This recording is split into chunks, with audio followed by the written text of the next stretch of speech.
ఈరోజు కచ్చిబోలి భూములన్నీ లక్షల కోట్లు. విశాఖపట్నం స్టీల్ ప్లాంట్ ని ఎలాగైతే 33,000 ఎకరాల్లో 19,000 ఎకరాల్లో మిగిలింది. ఎకరం నువ్వు 50 కోట్లు వేసుకో, 400 ఎకరాలు 2.5 లక్షల కోట్లు.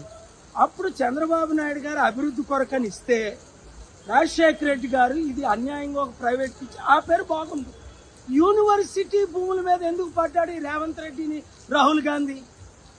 అరే నువ్వు యూత్ కి న్యాయం చేస్తానన్నావు, మంచి చేస్తానన్నావు, ఉద్యోగాలు ఇవ్వట్లేదు, అభివృద్ధి చేయట్లేదు, సరికదా స్టూడెంట్ భూములు ఉద్యోగులకి ఇవ్వకుండా, స్టూడెంట్లకి ఇవ్వకుండా, ఫ్యూచర్ లేకుండా నువ్వు చేస్తుంది ఏంటి?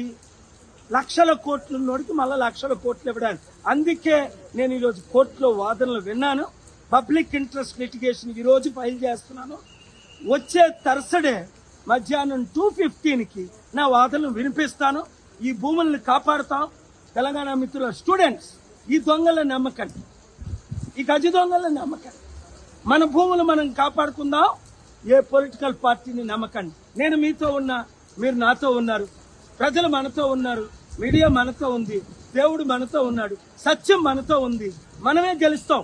ఒకవేళ ఎవడైనా కొన్నా అదానికి ఎలా బుద్ధి చెప్పామో 7 లక్షల కోట్లు ఆస్తి పోగొట్టి, అదాని కంటే పెద్దోడు ఈ దేశంలో లేడు, అంబానీ కంటే, వాళ్ళ మీదే కేసులేసి గుండె గీస్తున్నా.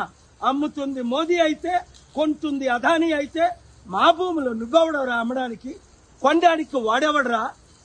కమాన్ కబర్దా, we will not spare anybody. Thank you.